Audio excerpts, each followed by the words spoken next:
Bonjour à tous et à toutes et bienvenue à cette rencontre en ligne sur le thème de l'endométriose. Alors, je suis Aude Coitlévin, je suis chargée de mission à la Mutualité française Bretagne au sein du service prévention. Nous allons être ensemble pour 1h30 environ.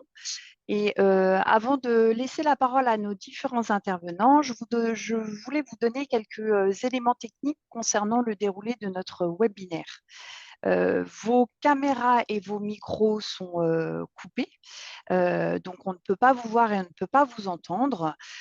Par contre, vous avez la possibilité en fait de nous poser vos questions, de poser vos questions aux intervenants par le biais de la petite fenêtre questions et réponses Q&R qui doit se situer en fait en bas de votre écran.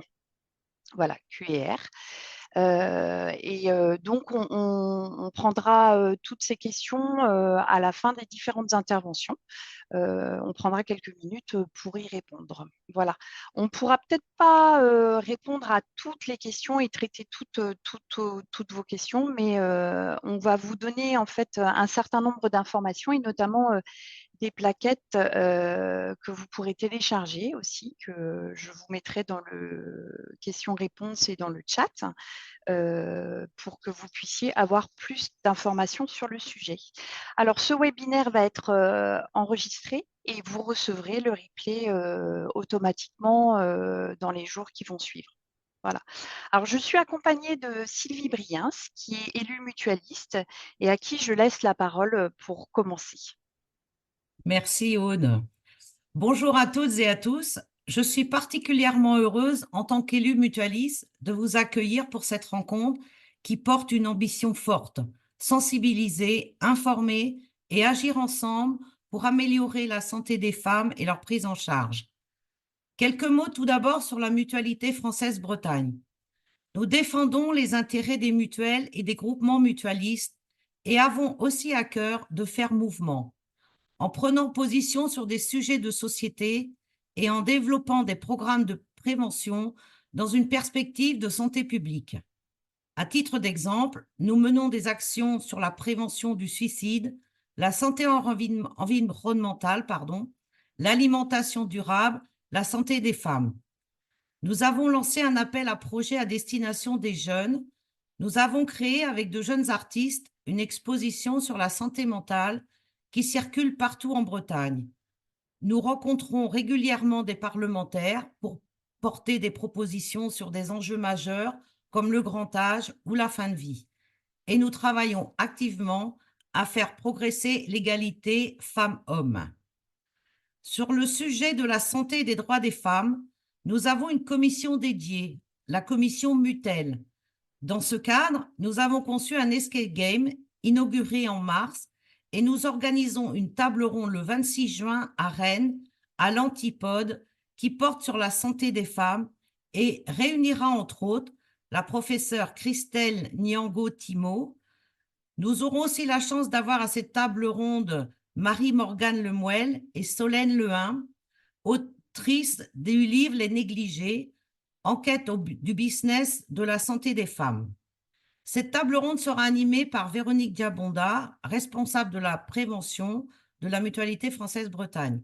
Un moment fort auquel nous espérons vous voir nombreux et nombreuses. Aujourd'hui, nous nous réunissons autour d'un sujet répandu, mais encore trop peu reconnu, l'endométriose. Cette maladie chronique touche une femme sur 10 en âge de procréer. Elle peut provoquer des douleurs pelviennes intenses, parfois invalidantes, mais aussi des troubles digestifs, urinaires, voire des difficultés de fertilité. La douleur liée à l'endométriose dépasse la sphère physique. Elle a des répercussions profondes sur la vie sociale, professionnelle et intime. Ces douleurs sont souvent mal comprises, voire niées. Le délai moyen de diagnostic entre 7 et 10 ans en témoigne. Pendant des années, des femmes souffrent sans réponse, sans traitement adapté, parfois sans être crues.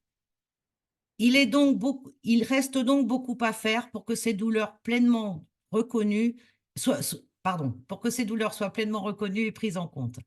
La prévention est un levier clé qui passe par la sensibilisation des femmes et des hommes, la formation des professionnels et la construction d'un environnement où les patientes se sentent écoutées et soutenues. Ce webinaire s'inscrit pleinement dans cette dynamique. Ce que nous souhaitons aujourd'hui, c'est mettre en lumière l'endométriose et les douleurs qu'elle provoque, et les levées d'action à notre portée avec l'aide de professionnels de santé engagés, le docteur Clémentine Lepicard, médecin algologue de la clinique de la Sagesse à Rennes, Maud Jarige, kinésithérapeute à Vezin-Coquet, et Aude Gers, kinésithérapeute à Rennes. Un grand merci à elles pour leur présence et leur partage d'expertise. Je tiens aussi à remercier Aude Quatleven, chargée de prévention de la Mutualité française Bretagne, qui a rendu cette rencontre possible, ainsi que Marie-Paule Bernicot, coordonnatrice du réseau Endobraise, partenaire important avec qui nous travaillons depuis plusieurs années pour la santé des femmes. D'ailleurs, ce webinaire est le deuxième que nous organisons ensemble. Enfin, je tiens à vous remercier, vous, les participantes et participants, pour votre présence et votre engagement. Merci à toutes et à tous et très bonne conférence. Merci Sylvie pour cette introduction. Alors, je vais laisser la main maintenant au docteur Le Picard, que je tiens à remercier pour la première intervention et qui va pouvoir nous partager son écran pour vous présenter plusieurs informations. Bonjour à tous, merci Madame Quatleven et merci Madame Briens pour cette introduction. Donc, je me présente, je suis le docteur Le Picard Clémentine, je suis médecin algologue à la clinique La Sagesse à Rennes. Et avant d'entrer dans le vif du sujet sur la douleur, les mécanismes de la douleur dans l'endométriose, on va parler un petit peu du réseau d'Endobraise. Je vais me faire un peu le porte-parole et je remercie Marie-Paule Bernicot qui n'est pas présente aujourd'hui mais qui m'a partagé ses diapos. Donc, le réseau Endobraise, c'est la filière de santé pour la prise en charge des femmes en Bretagne. Et c'est une filière qui s'inscrit dans le cadre des mesures qui ont été annoncées dans la stratégie nationale de lutte contre l'endométriose en 2022. C'est quoi des filières? Les filières, c'est des réseaux de santé qui sont créés par des professionnels de santé pour des professionnels de santé et qui doivent permettre une coordination de la prise en charge adaptée, une prise en charge de qualité et de proximité pour les patientes atteintes d'endométriose en Bretagne. Alors, les missions de ces filières de santé, il y a 4 missions principales qui ont été confiées par le ministère de la Santé à la filière endométriose. On a déjà un rôle d'information et de sensibilisation envers le grand public, en partenariat avec l'ARS et les associations de patientes. On a un rôle de formation des professionnels de santé. On recense les formations disponibles. On organise également des formations. Ces filières ont aussi un rôle de coordination qui est important. Ça va permettre de coordonner la prise en charge médicale et paramédicale des soins. Et enfin, on a ce rôle d'accompagnement de la recherche sur cette maladie qui est encore peu connue et sur laquelle on a certainement encore beaucoup à découvrir. Alors, à notre disposition et à votre disposition, il y a un site internet qui contient de l'information qui a été validée sur différents événements que vous pouvez suivre ou sur des études auxquelles vous pouvez participer, et puis des informations générales sur l'endométriose, la prise en charge, des questions diverses et variées dont le contenu a été contrôlé et validé. Endobraise, c'est aussi un site internet où il y a un annuaire en ligne, un annuaire de professionnels ressources en endométriose, qui est classé par spécialité médicale et paramédicale, et bientôt qui va être classé par localisation sur une carte de la Bretagne. La filière, elle s'associe régulièrement aux associations de patients pour mettre en place différents événements, des conférences, des événements sportifs autour de l'endométriose. Donc n'hésitez pas à suivre la filière bretonne de l'endométriose, Endobraise, à la fois sur le site internet et sur les réseaux sociaux. Alors on va rentrer un petit peu maintenant plus dans le vif du sujet avec les mécanismes de la douleur dans l'endométriose. L'enjeu, c'est de comprendre mieux ces mécanismes-là pour permettre un meilleur accompagnement des symptômes douloureux. Donc moi, en tant que médecin algologue, c'est-à-dire médecin de la douleur, je m'occupe plus spécifiquement justement des patientes qui sont atteintes de douleurs pelviennes et périnéales, comme on peut en retrouver dans l'endométriose. Je vous rappelle qu'il y a eu déjà un webinaire qui a été organisé sur tout savoir sur l'endométriose. Donc, on ne va pas revenir en détail sur spécifiquement l'endométriose, mais vraiment, on abordera plutôt le versant douleur. Quelques rappels de ce webinaire que vous allez pouvoir consulter ou reconsulter si vous l'avez déjà visualisé. L'endométriose reste une pathologie fréquente, hein, une femme sur 10 est touchée. C'est une pathologie où on souffre d'un retard diagnostique, en général de 7 ans, hein, 7 ans où il y a eu un peu d'errance diagnostique avant qu'on pose véritablement ce diagnostic. En termes d'explication un peu physiopathologique, la théorie la plus retenue actuellement, c'est la théorie du reflux, hein, qui explique qu'il finalement il y a des cellules de la cavité utérine, des cellules endométriales qui refluent en dehors de la cavité utérine et qui va aller se disséminer sur d'autres localisations. Et ce qui explique qu'on a plusieurs formes d'endométriose en fonction du site de dissémination des lésions. Donc on peut avoir une endométriose superficielle au niveau du péritoine, c'est une forme d'endométriose qu'on visualise très peu ou pas aux imageries. On peut avoir une endométriose ovarienne avec en général des kystes en regard des ovaires. Et on peut avoir une endométriose sous-péritonéale où on peut retrouver des atteintes digestives. Et ces formes peuvent être isolées ou associées. En termes de diagnostic, donc on a déjà un interrogatoire à faire qui est important. Ça va nous donner un faisceau d'arguments qui oriente vers l'endométriose. Cet interrogatoire, on va le compléter avec un examen clinique orienté par les symptômes de la patiente. Et ensuite, on va pouvoir faire des examens complémentaires. Donc, en première intention, une échographie, en général, une échographie endovaginale. En seconde intention, on a le recours à l'IRM pelvienne. Et vous avez peut-être entendu parler du test salivaire qui, dans le cadre d'un forfait innovation de la Sécu, est pris en charge actuellement dans 80 centres en France. Test salivaire, donc non invasif, qui est encore au stade d'étude, qui a déjà été bien étudié. Et vous pouvez retrouver des informations là-dessus sur le premier webinaire. Alors, le traitement de l'endométriose, il n'y a pas de traitement curatif. Ça va être des traitements, en général médicaux, qui vont viser à placer la patiente en aménorrhée pour éviter les variations du cycle, puisque les lésions dont je vous parlais sont sujettes en fait, aux variations hormonales. Ces traitements médicaux, ils ne sont pas parfaits. Ils permettent d'améliorer les douleurs de manière très variable, de 30 à 70% des cas, en fonction des études et en fonction des patientes, bien entendu. Ces traitements médicaux reposent souvent sur des œstroprogestatifs ou des progestatifs, un dispositif intra-utérin hormonal. Et puis, il y a une place également à la chirurgie en fonction du type de lésion et de leur localisation et des symptômes associés. Maintenant, entrons un peu dans le vif du sujet de la douleur et notamment de la douleur chronique. Je vais d'abord faire une première partie sur des rappels de douleur chronique pour venir ensuite sur vraiment la douleur dans l'endométriose.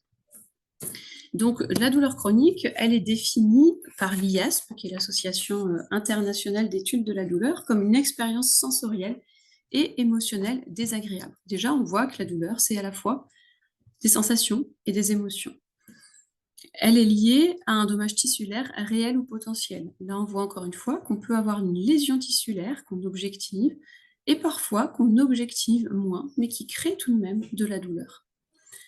La douleur chronique, ça reste une pathologie fréquente puisque toute cause confondue de douleur, c'est 20 à 30% de la population. Et il faut savoir que la douleur chronique, elle est reconnue comme une maladie chronique à part entière par l'OMS. Quelle que soit la cause de cette douleur, c'est une pathologie chronique. Et aujourd'hui, on est là pour comprendre son fonctionnement et nous aider à mieux la prendre en charge. Un point important qu'il faut avoir à l'esprit, c'est le gros distinguo douleur aiguë, douleur chronique. Douleur aiguë, on la connaît tous dans notre quotidien, c'est une douleur utile. Typiquement, je me fracture le bras, j'ai mal, ça m'alerte, c'est utile. Je fais un diagnostic, j'ai une fracture, ma douleur va s'estomper, disparaître en théorie après guérison des lésions.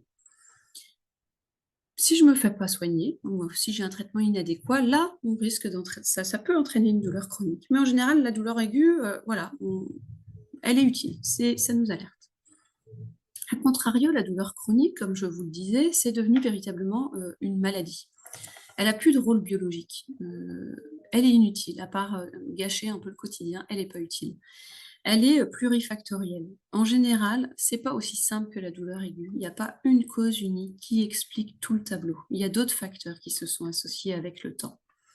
Elle entraîne des conséquences qui ne sont pas négligeables sur la vie quotidienne, sur la qualité de vie, sur l'humeur, avec de l'anxiété, voire parfois de la dépression. Et l'enjeu, ça va être de soulager, de trouver des stratégies de gestion des symptômes douloureux pour améliorer la qualité de vie.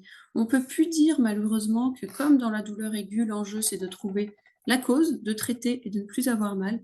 On sait qu'on a un grand risque de voir persister certaines douleurs. Quand on dit ça, ça ne veut pas dire qu'il n'y a rien à faire, qu'il faut juste apprendre à vivre avec ces symptômes. Ça veut dire qu'effectivement, il y a une petite phase qui n'est pas simple d'acceptation. J'ai des douleurs chroniques, effectivement, elles sont là, et peut-être qu'une partie restera là. Mais il y a beaucoup de choses à faire, il y a beaucoup de choses à faire pour améliorer la qualité de vie. C'est pas la même chose de vivre avec des douleurs terribles tous les jours qui nous empêchent d'avoir une vie professionnelle, sociale, familiale, normale, et de vivre avec un fond douloureux qu'on arrive à gérer, qu'on arrive parfois à oublier, et qui surtout ne nous empêche plus de vivre notre vie quotidienne. La physiologie de la douleur, je vais essayer de la simplifier. C'est important de la connaître pour comprendre aussi ce qui nous arrive quand on a mal. Quand on a mal, normalement, le circuit de la douleur aiguë, que je vous expliquais tout à l'heure, il part de récepteurs de la douleur. Typiquement, là sur le schéma, vous voyez au bout du doigt, imaginez une lésion. Les récepteurs de la douleur s'activent parce qu'ils ont été stimulés par une stimulation suffisamment forte. Un message douloureux passe par un nerf, puis remonte dans votre moelle épinière, dans un réseau de la douleur où toutes nos fibres remontent. Et enfin, ça arrive au cerveau, on perçoit la douleur. Les centres cérébraux qui gèrent la douleur communiquent avec nos centres qui gèrent les émotions et notre mémoire. En parallèle de ça, l'être humain est pourvu de filtres qui font que tous les messages douloureux ne parviennent pas toujours à notre cerveau. Depuis le cerveau, on a des filtres qui descendent et qui visent à inhiber un peu les voies de la douleur, qui visent à augmenter la sécrétion des endorphines. Au niveau de notre moelle épinière, on a une porte qu'on peut refermer, si je schématise un peu, c'est la théorie du get control. On va aller stimuler d'autres récepteurs qui vont court-circuiter le message douloureux. Et finalement, c'est une balance dans notre corps entre les stimulations douloureuses et les voies qui inhibent notre douleur. Sur la première balance, vous voyez, c'est un état de non douloureux. Nos messages douloureux, représentés en bleu, IN, influx nociceptif, s'équilibrent avec nos voies de l'inhibition de la douleur. C'est ce qui explique qu'on peut rester assis pendant des heures et pas avoir mal tout le temps, sinon on pourrait avoir mal tout le temps aux fesses. Nos capteurs enverraient des messages douloureux. Là, on est à l'équilibre, on n'a pas mal. Sur la deuxième balance, on voit que les influx douloureux, en bleu toujours, sont aussi intenses que sur notre première balance, et pourtant la balance pense vers la douleur, parce que notre système d'inhibition ne fonctionne plus, il y a un défaut de régulation. C'est des douleurs dysfonctionnelles par défaut de régulation. Et enfin, la dernière balance, là, c'est plutôt la douleur aiguë. Tout à l'heure, je vous disais, je me fracture le bras, là, il y a une somme de messages douloureux, IN, qui sont plus forts, plus intenses. Et même si mon système d'inhibition fonctionne bien, il laisse passer la douleur pour me permettre de m'alerter. Enfin, on a des facteurs de chronicisation qui ont été identifiés, qui ont été beaucoup étudiés, qui expliquent que face à une même lésion, face à une même douleur, le risque de développer des douleurs chroniques n'est pas le même. Il y a des facteurs génétiques, voilà, qui nous rendent plus vulnérables à la douleur. Il y a des facteurs environnementaux. Environnementaux, c'est aussi tout ce qui va nous arriver dans notre vie. On sait que les antécédents de traumatisme physique ou psychique nous rendent plus vulnérables à la douleur. Ça ne veut pas dire qu'ils expliquent totalement la symptomatologie de la douleur. C'est un facteur qui va la rendre plus intense et plus chronique. On a les facteurs de stress aussi. Voilà, ce qui fait que ces facteurs, ce sont des facteurs individuels et on n'a pas tous le même risque de basculer vers de la douleur chronique. Les cercles vicieux de la douleur qui ont été bien étudiés aussi, principalement 2 types de cercles vicieux. Un cercle vicieux physique, typiquement j'ai des douleurs, je tente de me protéger de la douleur en évitant l'activité. Je pense qu'en évitant l'activité, ça va m'aider. Puis finalement, en évitant l'activité, je perds de la forme physique. Mes douleurs persistent malgré tout. Ça me fait de nouveau éviter l'activité et à terme, j'ai une altération accrue de mes capacités physiques. Je me déconditionne physiquement et mes douleurs persistent. Le cercle vicieux psychologique qui va favoriser la chronicisation, c'est que la douleur, chez tout le monde, ça entraîne, surtout quand ça dure, voilà, colère, voire anxiété, de la peur aussi, de l'angoisse. Ces émotions vont petit à petit risquer une détérioration de l'humeur, et la détérioration de l'humeur va entraîner une perception accrue de la douleur. Ça ne veut pas dire que si on est stressé, c'est pour ça qu'on a mal, ça ne veut pas dire que on est angoissé et que c'est pour ça que la patiente a mal, parce qu'à une époque, parfois, il y avait des raccourcis un peu rapides où certains disaient elle a mal parce qu'elle est angoissée. Non, c'est pas du tout ça. C'est que anatomiquement parlant, nos émotions, elles sont chez l'être humain connectées à la zone qui gère la douleur et donc elles modulent notre zone qui gère la douleur. Elles vont amplifier les signaux douloureux sur le plan cérébral. On va se centrer maintenant sur la douleur dans l'endométriose. Il faut savoir que la douleur dans l'endométriose, c'est quand même le symptôme le plus fréquent, puisque 70% des femmes atteintes d'endométriose ont des douleurs. Il faut savoir aussi qu'il n'y a pas de corrélation entre l'étendue des lésions et l'intensité de la douleur. 2 femmes qui ont les mêmes lésions n'auront pas les mêmes symptômes. La douleur dans l'endométriose, elle évolue un peu sur 2 modes. Souvent, on a des douleurs de fond qui peuvent être un peu quotidiennes, associées à des paroxysmes. Les patientes parlent beaucoup de crise. Après, ce n'est pas une règle en soi. Voilà, il n'y a pas une endométriose qui ressemble à une autre. Il y a des patientes qui ont que les crises, il y a des patientes qui ont que les douleurs de fond, puis il y en a d'autres, malheureusement, qui ont les deux. En termes de symptomatologie, il y a une triade fréquente, dyspareunie profonde, c'est-à-dire douleur au moment des rapports en profondeur, dysménorrhée, c'est-à-dire douleur de règles, et douleur pelvienne chronique dans des douleurs qui durent. Et puis on peut avoir de manière associée des signes digestifs et des signes urinaires.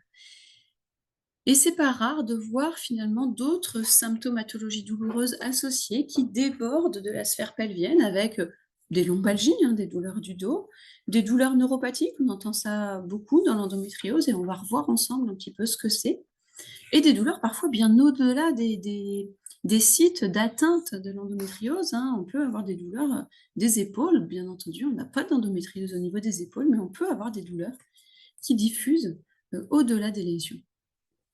Pourquoi l'endométriose est particulièrement douloureuse?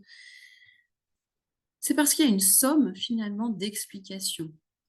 Il y a de l'inflammation, on va revoir ça en détail, des adhérences, de la sensibilisation nerveuse, une perception cérébrale à terme qui va être de plus en plus accrue.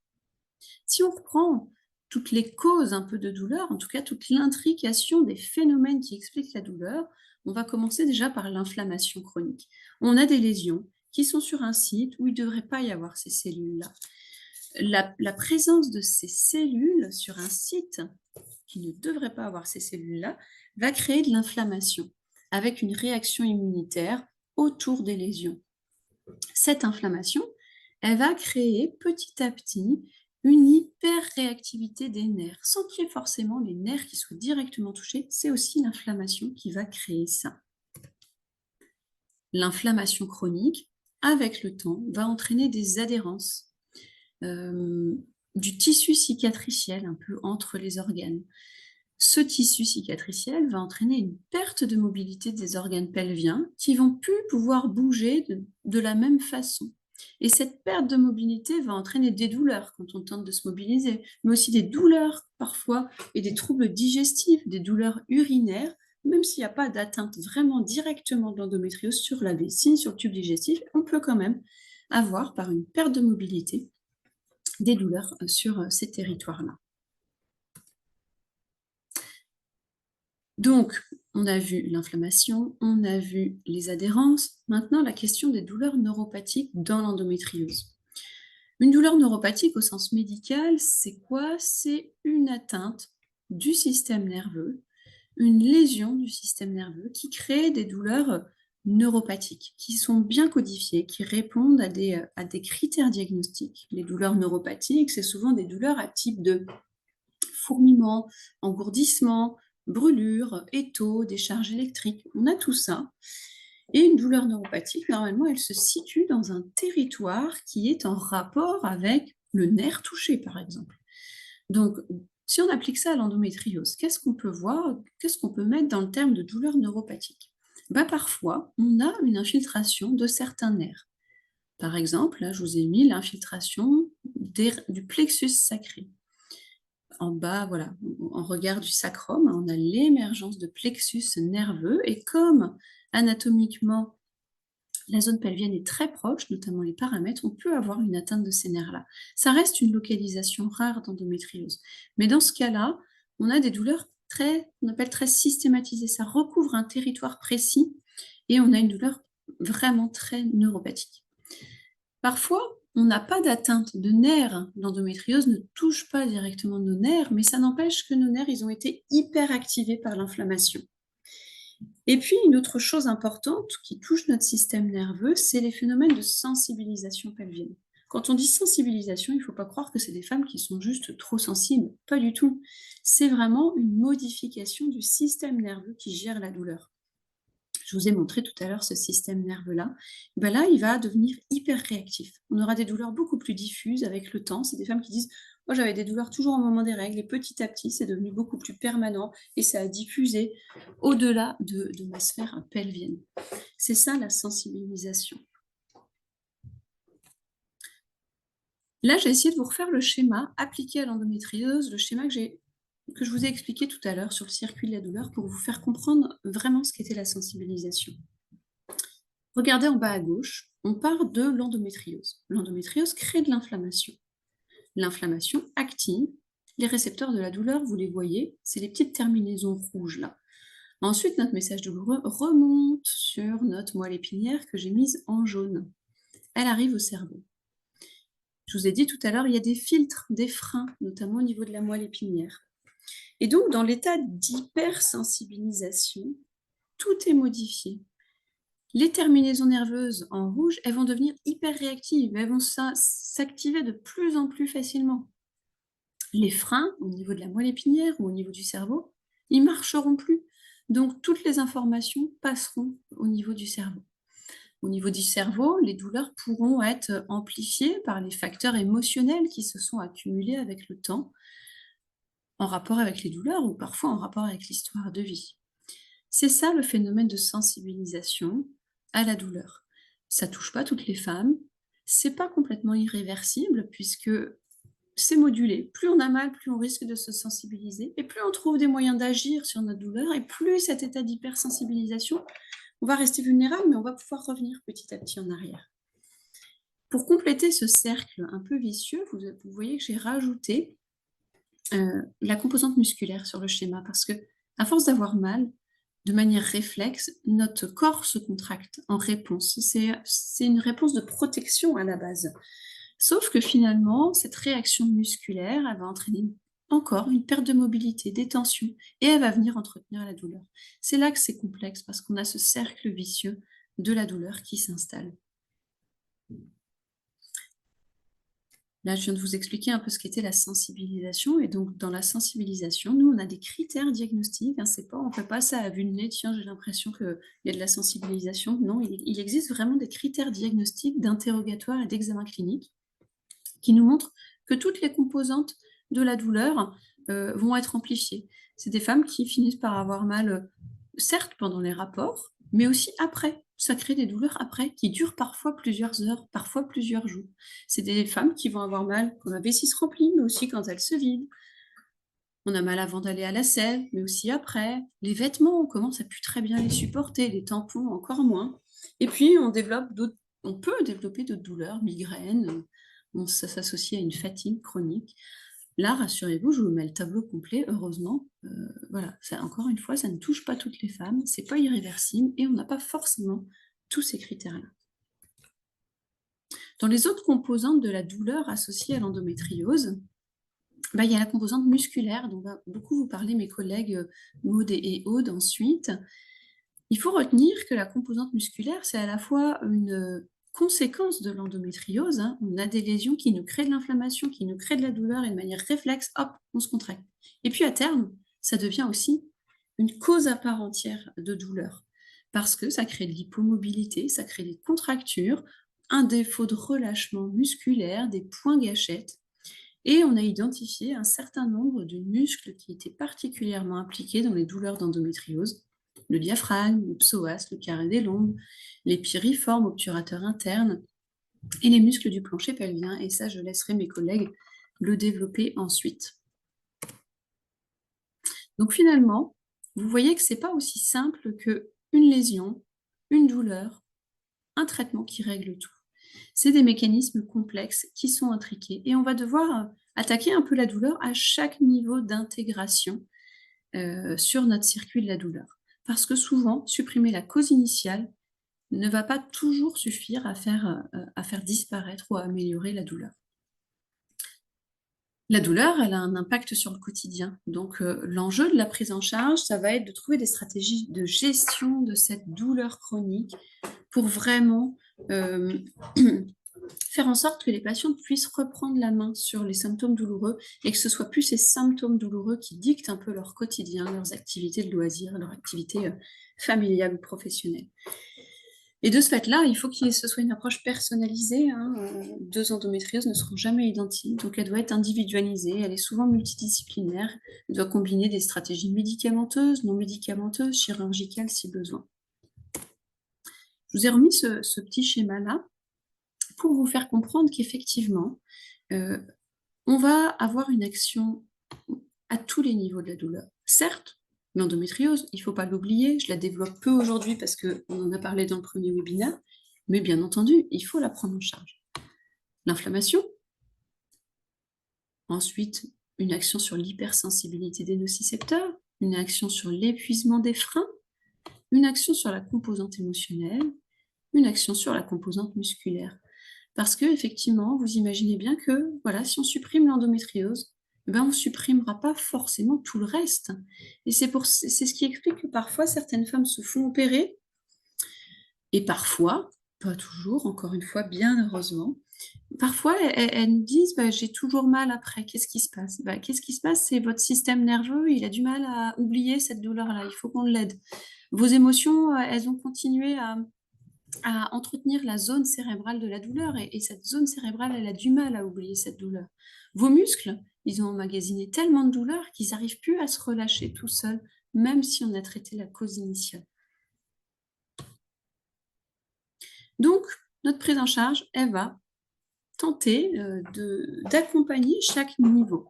L'endométriose, encore une fois, préalable indispensable, hein, je vous rappel, voilà, traitements hormonaux, ça peut être des oestroprogestatifs en continu, des progestatifs, parfois des traitements agonistes qui placent en ménopause, parfois un stérilet, parfois la chirurgie. Ça, c'est vraiment du ressort des gynécologues, des sages-femmes qui orientent, qui discutent aussi des dossiers en RCP pour déterminer la stratégie la plus adaptée en fonction du type d'endométriose. Les traitements médicamenteux de la douleur. Deux grandes catégories de traitements médicamenteux. On a les traitements pour gérer les pics de la douleur, c'est souvent les traitements de la douleur aiguë. Puis on a les traitements qui visent à limiter la douleur de fond et la survenue des paroxysmes. Ça, c'est des traitements de fond. Dans les traitements qui gèrent les pics de la douleur, c'est des traitements qu'on va prendre ponctuellement. Ils vont avoir un effet immédiat, mais qui va être limité dans le temps. Ils sont bien adaptés à la gestion des crises. On a recours aux antalgiques d'action rapide, le paracétamol que vous connaissez tous, mais qui est relativement peu efficace. Les anti-inflammatoires, beaucoup plus efficaces. Si un anti-inflammatoire n'est pas supporté ou n'est pas toléré, ça ne veut pas dire que les autres le seront. Il ne faut pas hésiter à revoir et à en tester d'autres, sous d'autres formes. Les dérivés des opiacés, ça veut dire des dérivés de la morphine, le tramadol et l'opium. L'opium qu'on retrouve dans l'isalgie, dans la lamaline. C'est des traitements qu'on va pouvoir utiliser sur certaines crises, mais qui seront vraiment à limiter le plus possible, un peu moins indiqués dans le traitement de l'endométriose. Et enfin, les morphiniques, pardon, qui ne sont pas indiqués pour un traitement de la douleur chronique. Alors parfois, on en a besoin voilà, en post-opératoire, là, on a une douleur aiguë qui s'est ajoutée, bien entendu, on peut avoir ponctuellement ce besoin-là, mais surtout pas en douleur chronique et de manière trop répétée. Je vous l'explique juste après. En parallèle de ces traitements de pic de la douleur, on a les traitements de fond. Les traitements de fond, ce sont à peu près les mêmes quand il y a des phénomènes de sensibilisation, des douleurs neuropathiques. Ces traitements de fond, comme leur nom l'indique, ça va être des prises quotidiennes sur plusieurs mois. L'effet, il va être différé. Si vous décidez avec vos médecins de débuter un traitement de fond, qu'il n'y a pas d'efficacité au bout de 15 jours, il ne faut pas se dire « ça n'a pas marché ». Non, parce qu'on sait que l'effet, il est différé, ça peut prendre 4 à 6 semaines. Donc si le traitement est bien supporté, qu'il ne fait pas d'effet, il faut attendre. Une fois que l'effet s'installe, c'est un effet qui va durer dans le temps. Et on va les mettre sur plusieurs mois pour calmer ce phénomène-là qu'on voyait tout à l'heure de sensibilisation. On va essayer d'éteindre un petit peu le feu qui a été pris dans le circuit de la douleur. Et souvent, on va y voir plus clair d'ailleurs après sur les composantes résiduelles de la douleur. Les traitements de fond, ils font partie de 2 grandes catégories. Certains antiépileptiques, certains antidépresseurs. J'ai l'habitude de dire que, bien entendu, on ne cherche pas à traiter une épilepsie ou une dépression. C'est qu'on s'est aperçu avec le temps que ces molécules-là, en les étudiant, certaines de ces molécules-là, c'est pas n'importe quel antidépresseur, certaines de ces molécules avaient une action sur les voies de la douleur.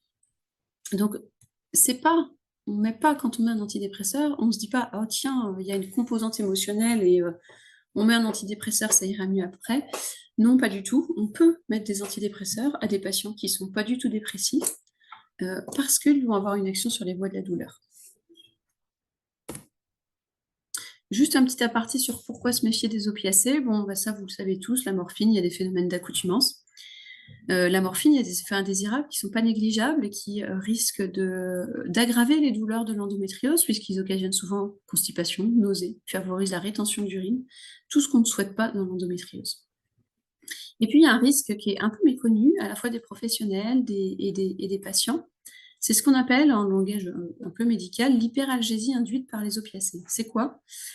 Hyperalgésie, c'est hypersensibilisation à la douleur. En fait, paradoxalement, la morphine, plus on en prend, je parle vraiment de douleurs chroniques non cancéreuses, et plus ça risque d'aggraver ces phénomènes d'hypersensibilisation. Donc, ce qu'il faut retenir, c'est le moins possible et sur la durée la plus courte possible. Nous, dans les centres antidouleurs, on fait beaucoup plus de sevrage en morphine que d'introduction de traitement morphinique.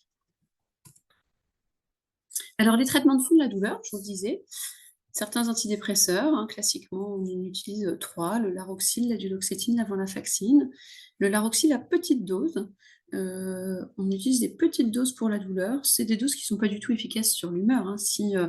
Si on a un patient qui a en plus une dépression, on ne va pas utiliser ça parce que les doses dont nous on a besoin pour la douleur ne seront pas efficaces sur l'humeur. Il faudra qu'on augmente sinon beaucoup les doses. Il y a du duloxétine et la venlafaxine qui sont d'autres catégories d'antidépresseurs. On utilise aussi certains antiépileptiques avec surtout la gabapentine. En général, on tente d'atteindre minimum 900 mg par jour. Tous ces traitements-là, il faut retenir qu'il faut augmenter très très très progressivement. Vous voyez, on n'en a pas 10 à notre disposition. Donc quand vous décidez avec vos médecins de les introduire, il faut prendre son temps. C'est en prenant son temps qu'on potentialise les chances de bien tolérer le traitement. Si on va trop vite, on ne va pas le tolérer, on va l'arrêter et ça va nous faire une solution en moins. Il faut bien avoir à l'esprit que l'effet il est différé. Donc si ça ne fonctionne pas, il ne faut pas arrêter trop tôt. Si ça ne fonctionne pas et qu'on tolère, bien entendu, le médicament, puisque c'est des traitements qui visent la qualité de vie. Bien entendu, si on introduit ces traitements et que les effets indésirables sont bien supérieurs aux bénéfices perçus, on ne va pas les poursuivre. Et donc, on cherche à atteindre une dose efficace et ensuite, on va maintenir ces traitements sur plusieurs mois. Parfois, ces traitements sont introduits aussi en préopératoire. Parce que si les patientes sont trop douloureuses, s'il y a un terrain de sensibilisation majeur, le chirurgien il va vouloir différer un peu la chirurgie pour venir opérer dans des conditions plus satisfaisantes. Vous imaginez bien qu'opérer une patiente hyperalgique qui a développé un état d'hypersensibilité très important, la chirurgie, elle ne va pas se faire dans les meilleures conditions et on va s'exposer à un risque de douleur post-opératoire. Dans ces cas-là, on est mieux de temporiser, de mettre en place notre stratégie globale d'accompagnement des douleurs avec les stratégies médicamenteuses et aussi non médicamenteuses que je vais vous présenter après, pour arriver à un état où la sensibilisation, elle est moins marquée, on est revenu en arrière, il y a moins de douleurs, moins diffuses, et où là, la chirurgie, elle va avoir plus sa place dans de meilleures conditions. Sinon, on s'expose au risque de douleur post-opératoire. On peut aussi traiter, vous avez vu sur le petit schéma, parfois il y a une hypersensibilité des nocicepteurs, et parfois cette hypersensibilité, elle peut se localiser au niveau de la vulve. C'est ce qu'on appelle une vulvodynie. Et on peut utiliser des crèmes anesthésiantes. Souvent, cette vulvodynie, elle est aussi associée à une composante musculaire. Donc, en faisant des automassages, on traite à la fois les récepteurs et on amorce un travail sur la composante musculaire. De manière associée aux méthodes médicamenteuses, il y a les méthodes non médicamenteuses. Et je dirais même que les méthodes non médicamenteuses, c'est indispensable de les tester. L'endométriose touche des patientes jeunes, on n'a pas forcément l'envie d'aller introduire des traitements médicamenteux très tôt. On cherche à prioriser quand même l'accompagnement non médicamenteux. L'accompagnement non médicamenteux, il y a des solutions simples que vous connaissez certainement. On sait que l'application de chaleur peut être des solutions d'apaisement.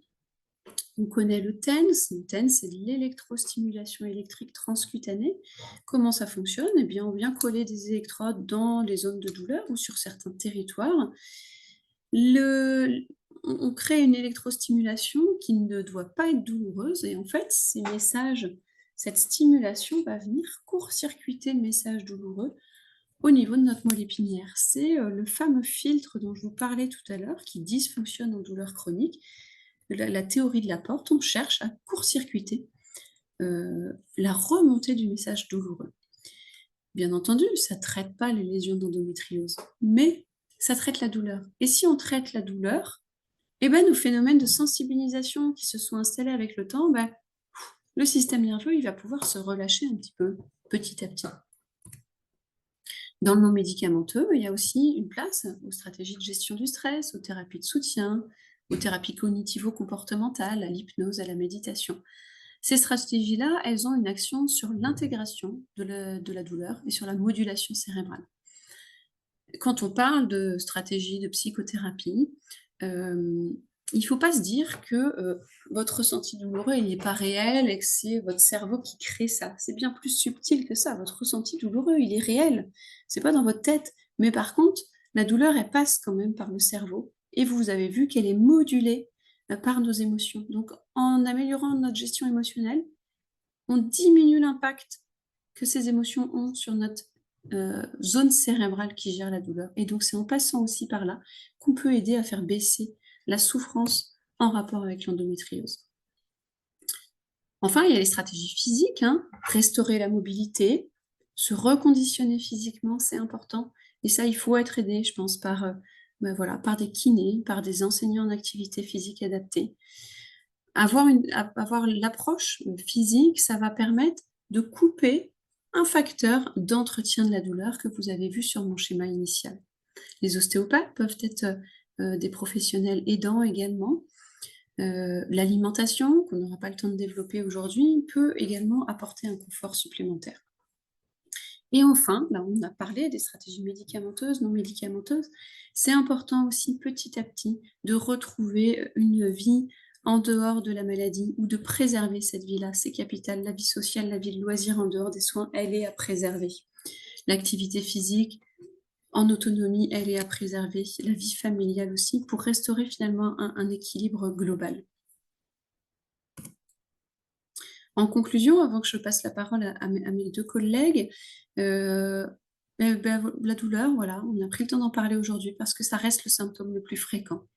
La douleur chronique, c'est une pathologie chronique dont l'enjeu principal est d'améliorer la qualité de vie.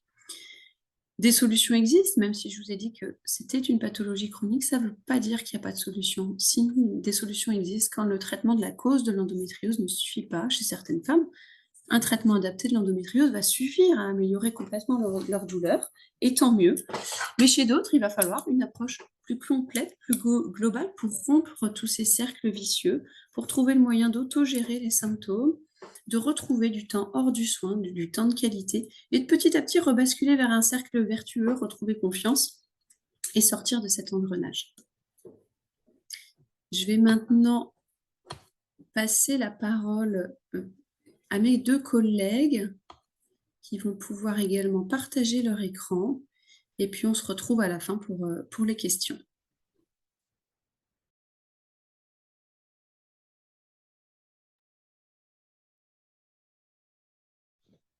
Oui, merci beaucoup.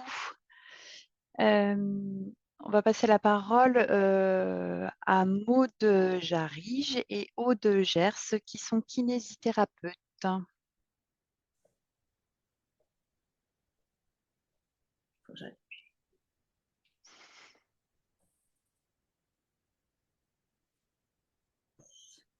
Vous nous voyez bien?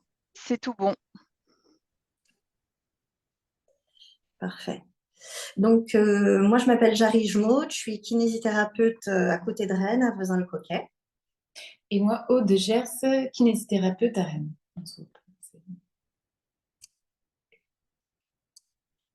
Excusez-moi.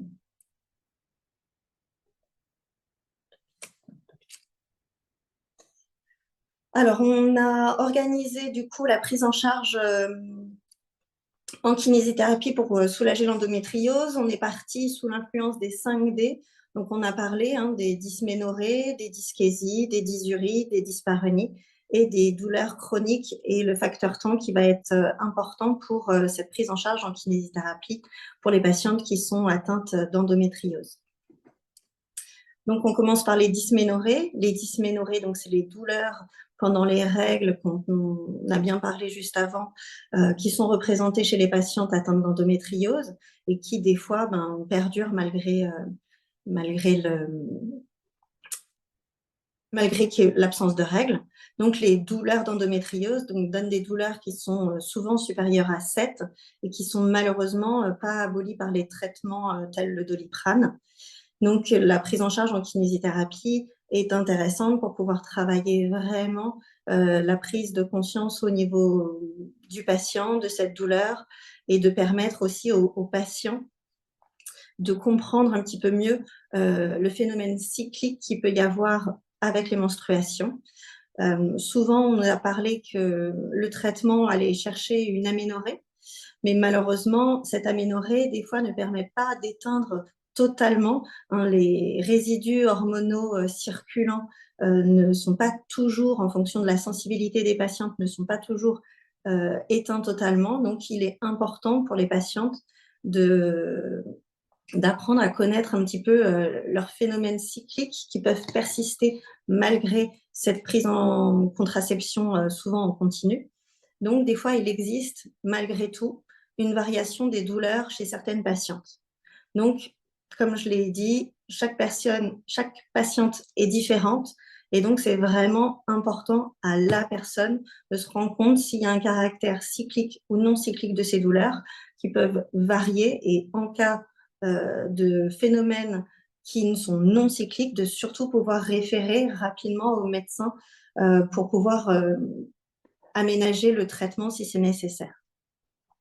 Donc, cette dysménorrhée, elle peut être prise en charge par le kinésithérapeute s'il n'est pas totalement aboli. Ensuite, donc, au niveau de l'abdomen, on va parler aussi de tout ce qui est les dysménorrhées, mais aussi, on parle aussi souvent d'endobélie. L'endobélie, c'est vraiment ce ventre qui va avoir tendance à gonfler, cette inflammation qui va faire que du coup, ce liquide péritonéal qui est compris au niveau du ventre, d'entre les deux feuillets du péritoine, va être augmenté, et malheureusement, celui-ci n'étant pas très flexible, du coup, va créer des douleurs parce qu'il est aussi porteur de molécules qui sont attraits à l'inflammation.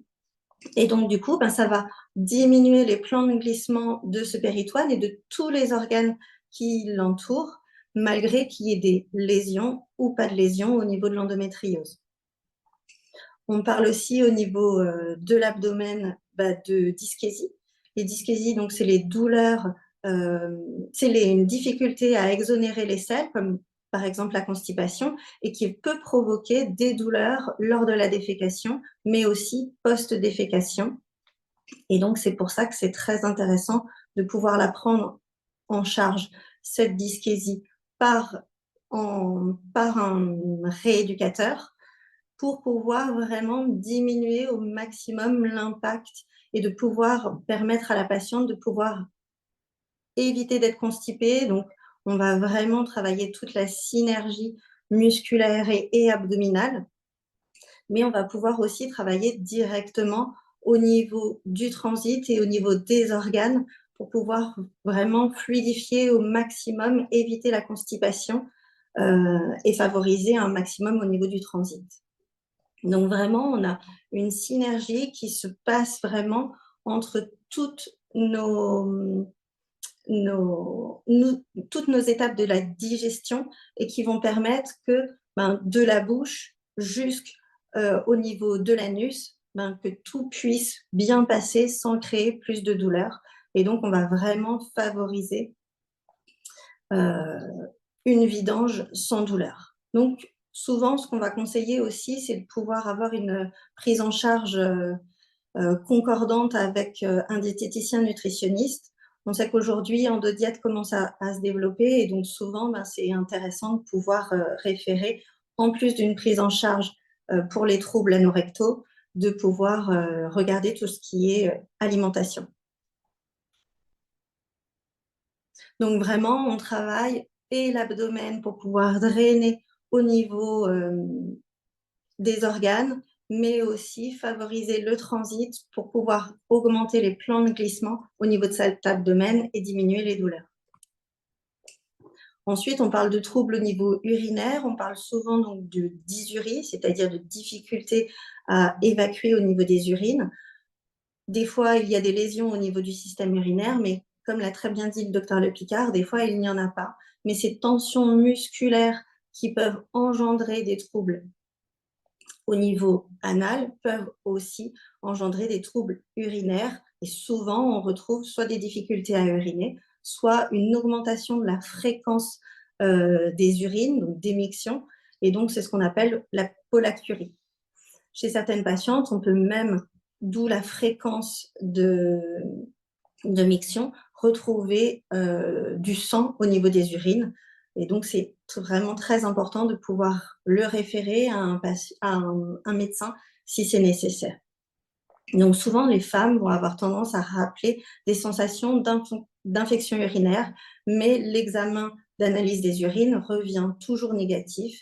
Et donc, là, il est important que le kinésithérapeute puisse faire un bilan complet avec la patiente de ses habitudes de vie, etc. Et donc, des fois, on utilise des échelles pour pouvoir vérifier la problématique de la patiente et lui demander d'effectuer un calendrier mictionnel lors du bilan pour vraiment qu'elle puisse analyser un petit peu son comportement et puisse le modifier. Donc là, ce que j'ai voulu vous représenter, c'est vraiment qu'il y a une synergie entre ces organes qui peuvent être réservoirs, comme le rectum, et la vessie, le détrusor. Vraiment, ce réservoir est synergique avec le muscle périnée, puisque normalement, quand on veut aller évacuer les selles ou quand on veut aller évacuer l'urine, tout simplement, le périnée que vous avez sur l'image de droite va pouvoir se détendre pour que ce réservoir puisse se vider complètement. Malheureusement, à cause de tensions musculaires qui peuvent être liées soit à l'endométriose, mais soit aux effets secondaires de l'endométriose par la douleur, toute cette augmentation du tonus va augmenter et va créer ce qu'on appelle des dysynergies qu'on va retrouver dans les dyschésies et qu'on va retrouver dans les dysuries. Donc, vraiment, cette dysynergie est vraiment à dissocier d'une sensation de vessie qui peut être douloureuse, lors de lésions qui peuvent se trouver aussi sur la vessie. Donc, ce qui est important de l'analyse qu'on a pu faire avec la patiente, de savoir ce qu'elle retrouve lors du bilan, pouvoir mieux comprendre comment elle va pouvoir se prendre en charge et quel comportement déjà elle va pouvoir modifier. Donc la rééducation périnéale, dans un premier lieu, c'est aussi beaucoup d'éducation, comme je vous l'ai déjà dit, et donc ça prend un petit peu de temps. Mais il y a aussi tout cet aspect externe qui peuvent être sensations, palpations, qu'on va pouvoir essayer de décrire avec les patients et qui est vraiment très importante. En rééducation périnéale, on a aussi un travail qui peut être en interne, pour pouvoir rééquilibrer un peu et de travailler tout ce relâchement musculaire qu'il y a au niveau de l'anus pour rendre les muscles fonctionnels, puisque un muscle fonctionnel, c'est un muscle qui sait se détendre et un muscle qui sait se contracter. Et donc, du coup, quand on a besoin d'évacuer, c'est important que ce muscle puisse bien se détendre pour pouvoir évacuer et en même temps de pouvoir garder une certaine continence pour avoir une certaine qualité de vie, ou quand on a besoin de bouger, il va avoir tendance à se maintenir. Donc, il y a vraiment une synergie entre le périnée antérieur et le périnée postérieur, puisque les troubles postérieurs vont avoir souvent corrélation avec la partie vésicale aussi, donc c'est important de pouvoir prendre en charge cette partie-là. Alors, on passe maintenant à l'endométriose et la sphère sexuelle. On vient de voir que l'endométriose pouvait toucher la vessie, l'urine, les selles, mais également la sphère sexuelle. Donc, les dyspareunies, ce sont des douleurs lors des rapports. On a vu 60-79% des patientes opérées pour endométriose souffrent de dyspareunie. 53 à 90% des patientes traitées médicalement souffrent de dyspareunie. Et on a observé également 30 à 50% des femmes ayant de l'endométriose souffrent de dyspareunie. Bien sûr, il y en a qui n'en ont pas. Il y a 3 types de dyspareunie. On a donc des dyspareunies profondes liées à l'endométriose en elle-même, comme on peut voir sur la petite image, le petit dessin, les nodules. On peut bien imaginer que lors de la pénétration d'objets ou de pénis, on voit que ça peut atteindre en profondeur des nodules et donc créer de la douleur. On a les dyspareunies intermédiaires liées à la contraction des muscles releveurs de l'anus. À force d'avoir mal en profondeur, on peut se contracter les muscles du plancher pelvien et du coup donner des douleurs à cause de cette hypertonie des muscles du plancher pelvien. Et puis on continue dans le temps, on a mal. Qu'est-ce qui va se passer? En fait, on peut avoir une dyspareunie superficielle, en fait, une sensibilisation vulvaire dès l'entrée, une sensation de brûlure, de picotement, de coups d'aiguille. On peut croire qu'on a une infection urinaire, on peut croire qu'on a une mycose, mais non, en fait, dans certains cas, ça peut être une dyspareunie superficielle, une sensibilisation à force d'avoir mal. On a créé une douleur dès l'entrée du vagin, qui rend tout contact très douloureux. Donc, il est important de retenir en tout cas que la douleur lors des rapports sexuels n'est pas normale, même le premier rapport, et qu'il faut en parler. Donc, ces douleurs peuvent apparaître lors de la phase de l'excitation, lors de la phase de l'orgasme et post-rapport sexuel. Donc, on ne va pas rentrer dans les détails forcément, mais juste expliquer pourquoi lors de l'excitation, il y a vraiment des phénomènes d'allongement du vagin, d'élévation de l'utérus, d'érection du clitoris. Et on peut voir par exemple sur le petit schéma les nodules d'endométriose, on peut voir après les adhérences, donc on va bien imaginer que si ça bouge, ça s'élève à ce niveau-là et s'il n'y a plus de mobilité, ça crée des douleurs. Il faut prendre son temps lors des rapports sexuels et juste un petit rappel, il faut 10 à 30 secondes pour une femme jeune à partir du début de l'excitation pour avoir une lubrification complète du vagin, et chez les femmes un petit peu plus âgées, on a besoin de 4 minutes pour avoir une lubrification complète du vagin et pouvoir avoir cette réceptivité du vagin à recevoir la pénétration. Donc, prenez votre temps. Lors de l'orgasme, contraction utérine, il y a des contractions utérines, des contractions rythmées des muscles du périnée. Et donc, du coup, là encore, on imagine bien avec de l'adénomiose, avec un utérus très sensible, on peut imaginer que les contractions rythmées ou des hypertonies des muscles, que ces moments-là deviennent plus du tout agréables Donc, ça, c'est vraiment à retenir.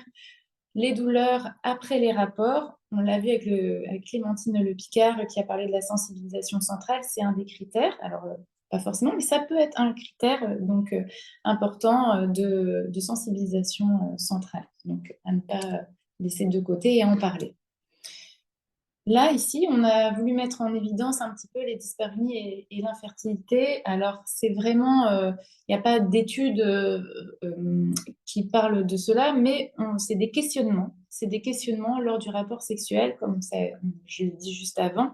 Il y a une ballonisation du vagin, il y a une fermeture à l'entrée du vagin. Et on peut se dire c'est un contenant des spermatozoïdes. Et si ce phénomène, ce mécanisme qui se produit grâce à un muscle puborectal se fait pas correctement, il y a peut-être moins de captation au niveau... Enfin, les spermatozoïdes sont moins contenus. Donc voilà, est-ce que c'est à réfléchir? Il y a peut-être un petit rôle à voir, à mobiliser, à relâcher, à travailler.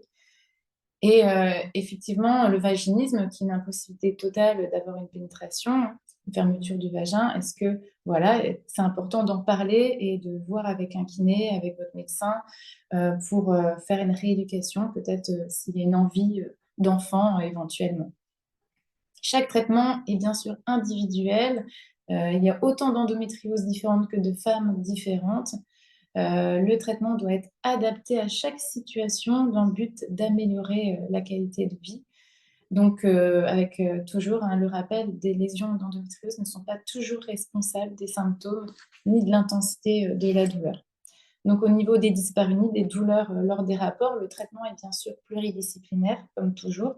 Le médecin, gynécologue, algologue, sophrologue, hypnothérapeute, psychologue, sexologue, kiné, ostéo, sage-femme et bien sûr la patiente, parce que vous avez vraiment un rôle très important.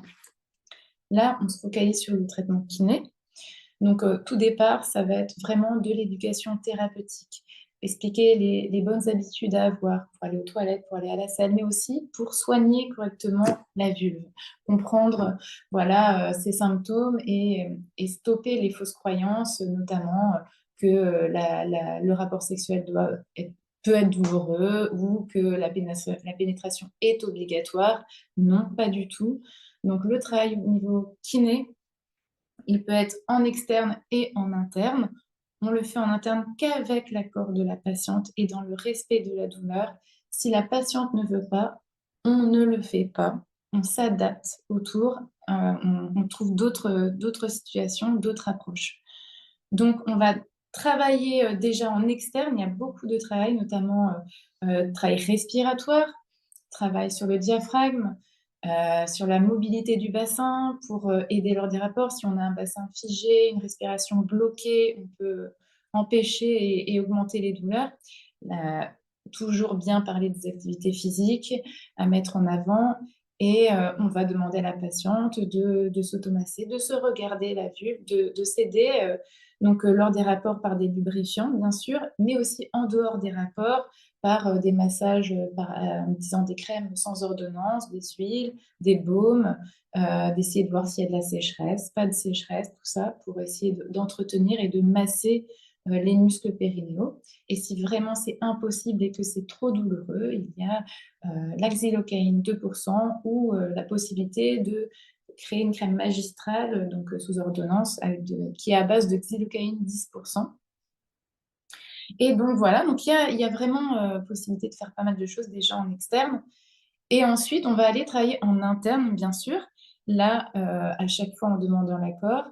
Et bien sûr, en utilisant l'anesthésion si c'est vraiment trop douloureux et en allant progressivement travailler de l'externe à profondeur, sous le seuil de la douleur, le relâchement musculaire et la bonne mobilité, le bon relâchement des muscles périnéaux. Donc là, on peut voir sur la petite image le petit pot. J'avais photographié le pot de la crème. Si on zoome, j'ai mis la photo parce que si on zoome, il y a les composants de cette crème. Donc, si quelqu'un ne connaît pas, si vous êtes dans un endroit, là, on peut voir les composants de la crème magistrale. Donc, privilégier le rapport sexuel sans pénétration s'il y a douleur à la pénétration. Utiliser les anneaux de confort. Je me permets, c'est juste ici, en fait, pardon. Ce sont des anneaux que l'on place sur le pénis du partenaire pour limiter l'entrée du vagin. Donc, ce sont des outils pour aider. Donc, ça permet d'être en confiance, de se rassurer et d'être plus à l'aise dans le corps, d'avoir moins peur d'avoir mal. Il y a aussi l'utilisation de dilatateurs progressifs. Donc, la douleur chronique et l'endométriose, le facteur temps. Donc, il est clair qu'en France, c'est encore un petit peu long. Le diagnostic il est encore long, de 7 ans. Donc, du coup, on se rend compte que dans le temps, ce n'est plus que les lésions d'endométriose qui peuvent faire mal, c'est aussi autre chose. Donc là, en résumé donc, de ce qu'avait dit le docteur Le Picard, on a les lésions par leur vascularisation, leur innervation et surtout leur localisation. En fonction de où sont placées les lésions, il y en a qui peuvent faire mal et d'autres non. Les nerfs par leur compression, les muscles par leur hypertonie, par des syndromes myofasciaux, mais également les dysfonctions musculo-squelettiques et le tissu, la peau, la présence de mécanorécepteurs. Alors, dans le temps, qu'est-ce qui va se passer? On peut développer une kinésiophobie. Ce sont des boucles réflexes, des spasmes musculaires qui rajoutent de la douleur à la douleur. On va avoir mal et avant même de faire le mouvement, on va se contracter et on va augmenter la douleur et ainsi de suite, créer une kinésiophobie.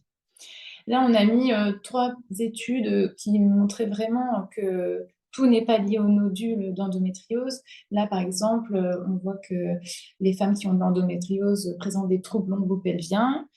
Dans la deuxième, qu'il y a chez les femmes qui ont de l'endométriose dans le temps des dysfonctions musculo-squelettiques, des diminutions de la mobilité des charnières. Donc, quand on a une diminution de mobilité, forcément, on crée de la douleur et qu'il y a une corrélation entre inflammation et durée de la douleur dans le temps. Donc voilà, la sensibilisation centrale, elle fait que du coup, à la place d'avoir un petit peu mal, on a beaucoup mal à l'endroit et pendant très longtemps. Et voilà, ça explique un petit peu le phénomène des douleurs qui sont d'abord lors des règles et puis après qui augmentent dans le temps. Là, ici, c'est le score Convergence PP, c'est le questionnaire. Là, par exemple, j'ai mis le schéma de douleur d'une patiente que j'ai vu. Donc, elle a été diagnostiquée, donc elle avait des nodules d'endométriose au niveau des ligaments utérosacrés. Et je lui avais demandé, je lui ai donné le schéma, elle devait dessiner en vert les zones de ses douleurs.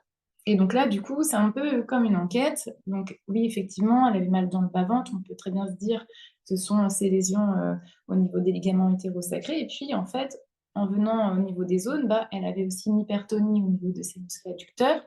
Elle avait à force dans le temps une hypertonie aussi de ses abdos. Et elle avait, donc tout ça, ça peut déjà diminuer la mobilité du bassin et des ailes iliaques. Et à force, elle avait aussi un diaphragme hypertonique, contracté, hypomobile et qui lui projetait des douleurs à l'épaule, comme racontait le docteur Le Picard. Et ensuite, elle venait aussi parce qu'elle avait des douleurs à l'entrée du vagin. Avant, elle me disait que c'était en profondeur et que maintenant, c'était dès l'entrée.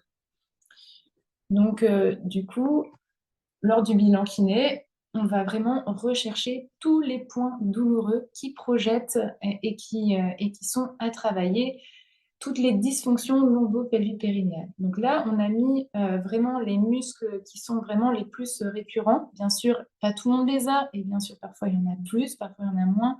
Donc c'est vraiment chaque cas unique. Donc on a en premier les releveurs du plancher pelvien. Là, on voit que les ischio-coccygiens, ilio-coccygiens, puborectales projettent des douleurs au coccyx. Donc en fait, on ne ressent pas la douleur au niveau périnéal, sauf lors des rapports d'intromission tampon ou autre. Mais en fait, on ne le sent pas qu'on a mal, on sent en fait des douleurs au coccyx. Et parfois, quand ça augmente et que le phénomène augmente, on peut même, après, ça vient s'étendre au niveau du bas-ventre, du dos, des jambes. Mais les points vraiment périnée de projection sont au niveau du coccyx. Et on n'a pas de problème au coccyx, c'est le périnée qui est problématique. Là, le piriforme obturateur interne, on a des points au niveau fessier et en fait, ça peut descendre jusqu'à la cuisse. Et pourtant, pareil, on n'a pas de problème à la cuisse, mais c'est vraiment une douleur projetée. On monte au niveau des carrés des longs, des points souvent présents chez les patientes, qui projettent des douleurs au niveau de la fesse. Donc, Une douleur coccyx-sacrum, eh ben, ça peut venir du dos, du périnée et de l'obturateur. Donc, si on soigne par exemple que le périnée, mais pas le dos, eh ben, on n'abolit pas forcément des douleurs ciblées à ce niveau-là. Il faut être vraiment dans la globalité. Le psoas, muscle aussi très, très, très fréquent à traiter, parce que notamment avec les postures antalgiques, quand on a de l'endométriose, on est souvent recroquevillé, assise, en flexion, et c'est vrai que ce psoas peut se contracter et être douloureux, être sensible aussi par sa localisation. Et lui, il projette des douleurs face antérieure de la cuisse et l'aine. Et donc voilà, si on mobilise pas à ce niveau-là, c'est très important. Et au niveau du périnée, je me dépêche. On a donc du coup des douleurs au niveau périnéal, mais là, on voit bien que ça peut venir. Donc là, ce sont les névralgies, donc le nerf pudendal, nerf ilio-inguinal. Donc déjà rien que ces deux-là, on se dit, tiens, j'ai mal ici, bah, ça peut venir de la charnière thoracolombaire, ça peut venir du sacrum, ça peut venir du coccyx. Donc voilà, au niveau glutéal post, glutéal inf. Donc avoir vraiment à mener l'enquête, savoir et de travailler dans la globalité. Donc même si vous avez déjà fait de la kiné, que ça n'a pas soulagé, est-ce que le travail a été fait en globalité? Est-ce qu'il ne faut pas l'accompagner d'un bilan ostéopathique pour vraiment voir toutes ces charnières thoracolombaires? Voilà, ça peut aller haut, ça peut aller loin, mais il y a une explication. Du coup, comme vous l'avez vu, le traitement de la kiné, il est vraiment pluridisciplinaire et il est vraiment à respecter avec le seuil de la douleur et très complémentaire. Donc, c'est vraiment important de pouvoir cibler en fonction de la patiente ses besoins et en fonction du bilan que vous avez fait, de vraiment cibler où sont ses douleurs et quelle structure, déjà, vous allez pouvoir travailler, que ça soit une structure qui soit directe ou une structure qui soit indirecte, puisqu'on a bien vu que les douleurs projetées, que ça soit à cause des organes, mais aussi sur des points gâchettes, peuvent exister. Donc, c'est important de voir vraiment le patient dans sa globalité. Donc, étant global, le kiné va pouvoir mettre en place un petit peu d'activité physique pour pouvoir vraiment augmenter la qualité de vie du patient, vraiment améliorer sa santé, diminuer ses douleurs et améliorer du coup son confort au niveau sexuel. Donc, il y a vraiment une éducation qui est à faire par un spécialiste et il faut absolument que du coup tous les kinés puissent expliquer le but du traitement à chaque patient pour qu'il y ait une meilleure adhésion avec celle-ci. Donc, on demande toujours l'accord de la patiente. Ça, c'est vraiment très important. À partir du moment où vous aurez compris ce que le kiné fait, pourquoi il le fait, c'est important aussi qu'il vous demande votre accord pour savoir si vous êtes en adéquation avec tout ça. Et du coup, après, vous pourrez voir s'il y a une diminution de vos atteintes. Donc, on a vu aussi qu'au niveau abdominal, toutes ces cellules inflammatoires passent par le système lymphatique. Et des fois, certains drainages au niveau lymphatique peuvent être intéressants, que ce soit aussi au niveau abdominal, mais aussi plus loin pour pouvoir diminuer toutes ces tensions et permettre aux muscles de pouvoir travailler de manière plus efficace. Donc, vraiment, un travail viscéral aussi peut être très, très important, que ce soit pour des douleurs directes et pour pouvoir aider au minimum à la constipation, mais aussi pour du travail indirect et diminuer ces tensions viscérales et ces douleurs qui peuvent être projetées. Donc, le massage aussi abdominal plus global est vraiment important et le patient est l'acteur primaire de sa prise en charge. Donc, c'est important que vous puissiez apprendre tout ce qu'on fait, pourquoi on le fait, et puis que chaque technique qui peut être apprise par le patient puisse être exécutée par lui-même comme des types d'automassage au niveau abdominal. Donc, on a vu aussi que souvent, il pouvait y avoir malheureusement des lésions diaphragmatiques, donc qui nécessitent un travail respiratoire, mais que toutes ces tensions musculaires peuvent avoir un impact au niveau respiratoire. Et donc, ce travail respiratoire est aussi une clé pour permettre le travail de tout le reste. Donc, pour être compétent, il faut que le corps puisse activer au niveau de sa posture et permettre un certain travail, donc un travail abdominal peut être intéressant en détente, mais aussi en contraction pour vraiment améliorer la qualité de vie. Donc, on veut vraiment avoir des muscles qui reviennent fonctionnels. Donc, on va pouvoir travailler autant le relâchement que la contraction. mais le relâchement est souvent privilégié. Donc là, on voit que le diaphragme et le muscle, c'est un ensemble de structures qui passent des unes aux autres et que souvent, l'un va avoir un impact avec l'autre. Et donc, c'est vraiment important de voir le patient dans sa globalité. Et donc, on voit bien qu'au niveau du psoas, le psoas, le diaphragme, tout ça vraiment est imbriqué les uns avec les autres. Et donc, au vu de sa position, il a vraiment un rôle clé aussi au niveau de l'ajustement postural. Donc, le travail de ce muscle est vraiment important. Ensuite, on vous l'a dit, ce travail de kiné, il peut être global et certains masseurs kinésithérapeutes deviennent éducateurs sportifs pour pouvoir proposer des activités adaptées, donc que ça soit des groupes de yoga, des groupes de gym collective, du renforcement musculaire, de travail en groupe au niveau de la marche, au niveau de la course à pied, puisque ce qui est important, c'est de pouvoir libérer un petit peu toutes ces structures moléculaires, endorphines, avoir le plaisir d'avoir à faire cette activité physique.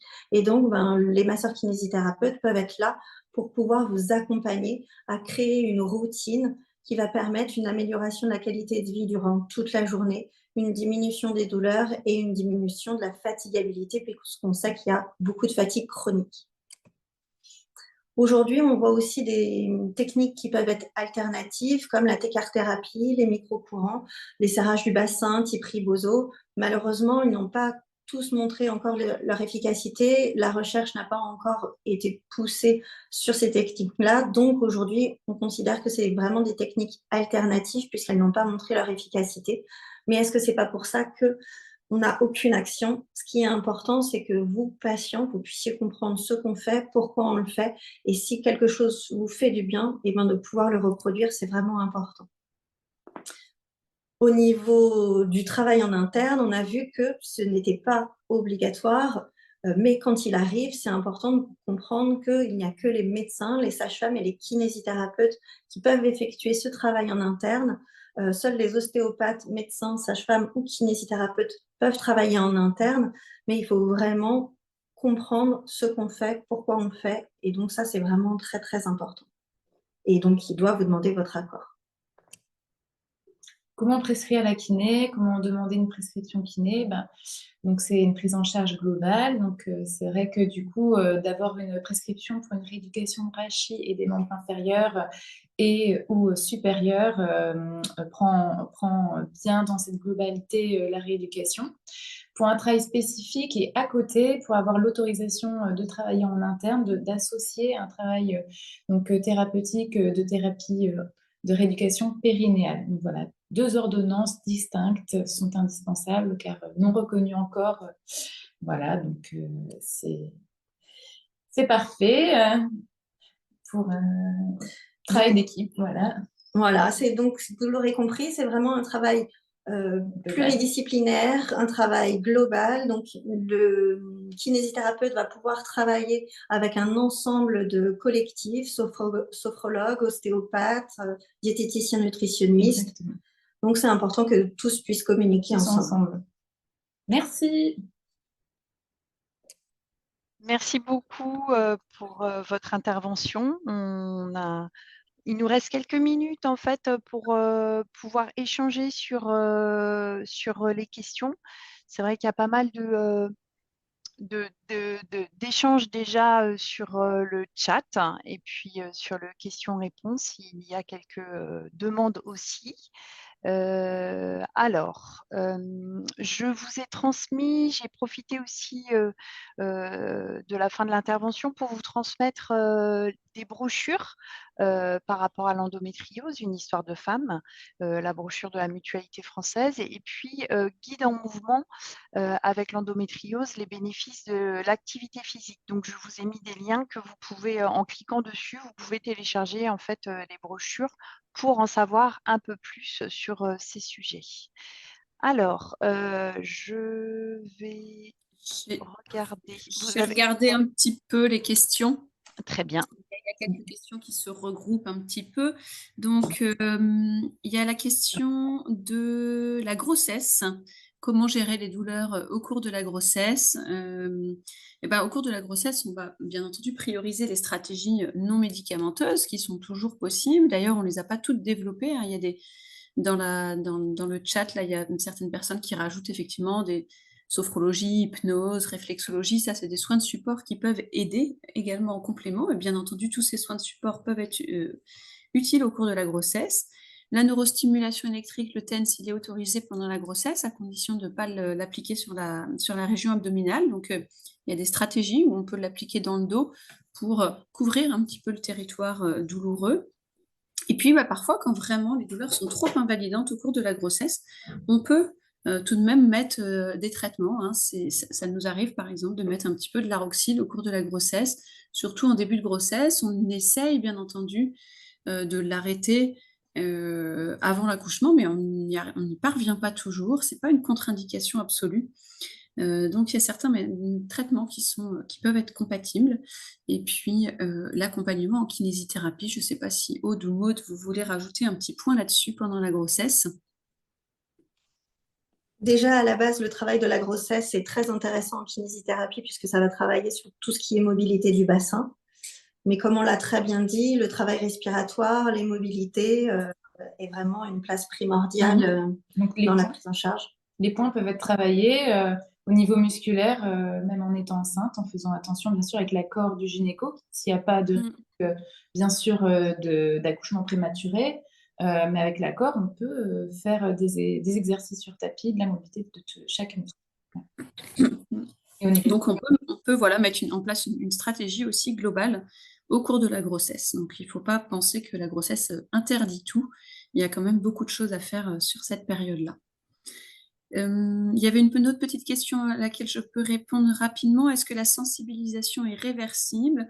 C'est ce qu'on tente, effectivement, c'est sur la sensibilisation qu'on tente d'avoir une action pour l'atténuer le plus possible. Difficile de dire si on arrivera à la rendre totalement réversible, mais effectivement, quand on accompagne les patients, on se rend compte que les critères de sensibilisation peuvent régresser et devenir très minimes.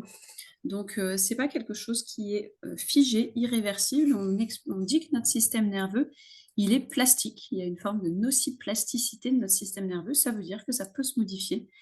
Et c'est là l'enjeu de toutes les autres stratégies de gestion de la douleur. Il faut qu'elles soient là pour calmer cette sensibilisation. Et ça, c'est possible.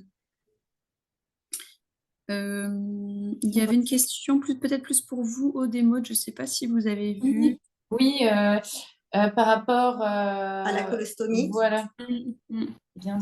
Donc la colostomie, si elle est définitive, donc c'est important en fonction des douleurs, où est-ce qu'elles apparaissent. Comme on l'a bien dit, hein, c'est pas parce qu'on a une stomie qu'on ne bouge plus. Donc continuer à travailler cette mobilité est vraiment très importante.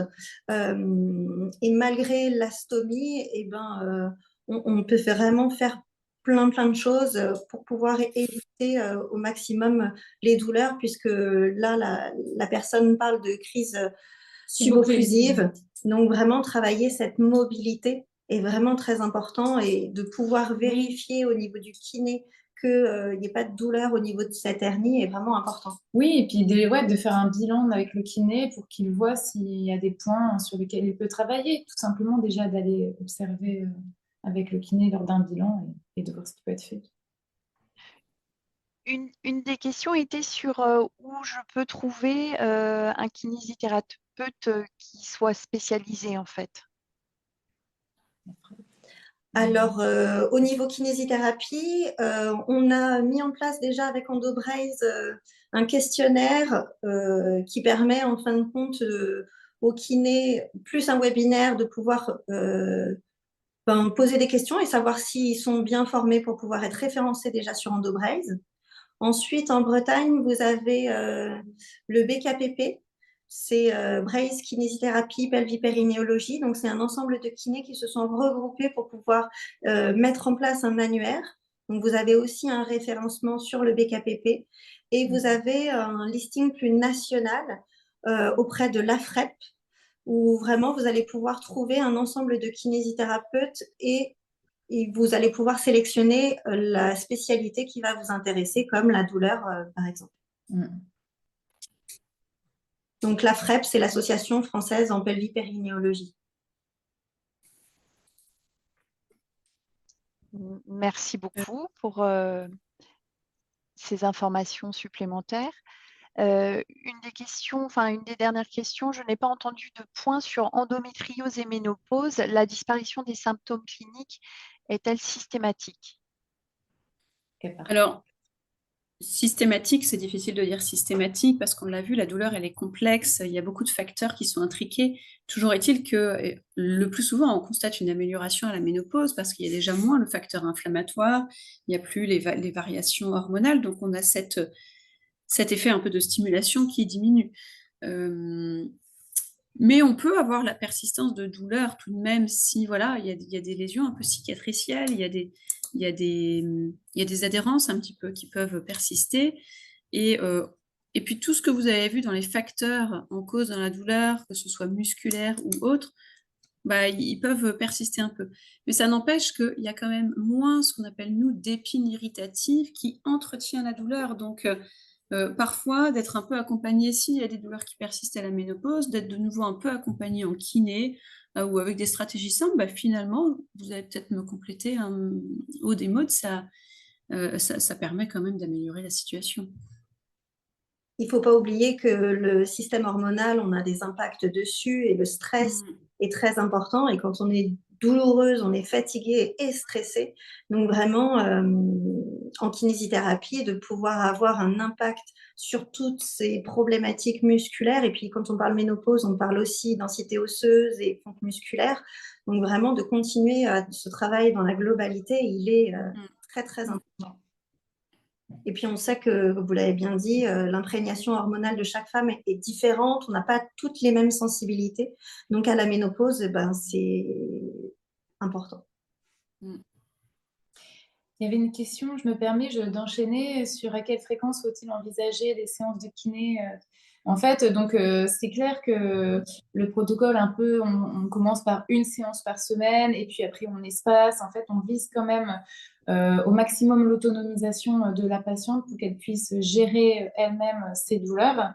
Après, parfois, il y a des patientes qui disent je ne fais pas parce que c'est loin, c'est trop loin. Et ben, même si c'est une séance par mois, c'est toujours mieux que rien d'être guidée, d'être entourée et de ne pas être seule dans la douleur. C'est intéressant. Donc, au départ, c'est du cas par cas. Ça peut être une semaine, une fois par semaine pendant un certain temps. Et après, petit à petit, c'est vraiment patiente dépendante. Mais même si c'est qu'une fois par mois, c'est toujours mieux d'avoir un lien pour discuter de ces douleurs, quoi. Le but vraiment, c'est que le patient ne dépende de personne. Oui, voilà. C'est un acteur primaire de sa prise en charge. C'est ça, c'est d'avoir les clés pour pouvoir faire toute seule. Merci pour ces compléments d'information. Alors, il reste vraiment peu de temps. On est vraiment dans le timing. Peut-être que vous souhaitez rajouter, je ne sais pas s'il y a eu une ou deux questions auxquelles on n'aurait pas répondu. Alors, il y en a plusieurs, mais effectivement, on n'aura pas le temps de répondre à toutes. Il y en a certaines qui sont sur des situations très spécifiques auxquelles on ne peut pas répondre. Il y a une question sur l'acupan qui est apparue à 2 reprises, je crois. L'acupan, c'est le Nefopam, c'est un antalgique qui est tout seul dans sa catégorie, qui n'est pas du tout dérivé des opiacés, qui n'est pas anti-inflammatoire non plus, qui peut être effectivement utilisé, bien que l'AMM, c'est-à-dire l'autorisation de mise sur le marché de l'acupan, normalement, ne soit que de la douleur post-opératoire. On l'utilise parce que c'est un des seuls antalgiques d'action rapide qui a un effet anti-hyperalgésiant, qui calme aussi un peu l'état d'hypersensibilisation, en tout cas qui marche dans le bon sens pour l'état d'hypersensibilisation. Et il y avait une question sur l'alimentation. N'oubliez pas, endodiète. Essaye de vraiment pouvoir grandir. Renseignez-vous auprès de diététiciens nutritionnistes pour éviter toutes les carences qui peuvent affecter les répercussions au niveau du corps. Ouais. Il y a eu des questions aussi sur le tabagisme, si ça a un impact supplémentaire. Oui. Je vois qu'il Déjà, sur le tabagisme, c'est un facteur pro-nociceptif, si on se centre sur la douleur, c'est-à-dire qui va fonctionner dans le mauvais sens pour notre système nerveux qui gère la nociception. Donc, déjà, en ça, on a toujours un intérêt à faire un sevrage tabagique quand on souffre de douleurs chroniques. Et le tabac, plein de molécules toxiques qui vont créer des inflammations et des perturbateurs. Sur une pathologie qui est déjà inflammatoire. Donc, il est 14 heures. Du coup, je tenais à vous remercier vivement pour vos interventions qui me semblent très claires. Et puis, on va pouvoir renvoyer le replay à toutes les personnes qui se sont inscrites et qui pourront revoir aussi peut-être certaines informations si c'est passé trop vite et avoir accès justement à vos différents diaporamas. Donc, un grand merci à toutes les trois. Et puis, vous allez avoir un questionnaire qui va vous être envoyé automatiquement à la fin du webinaire. Je vous remercie de pouvoir y répondre. Ça va nous permettre aussi de nous adapter et de voir s'il y a d'autres questions à suivre sur le sujet. Voilà. Merci beaucoup. Merci. À très bientôt. merci. Au revoir. Bonne journée à tous. Au revoir. Au revoir.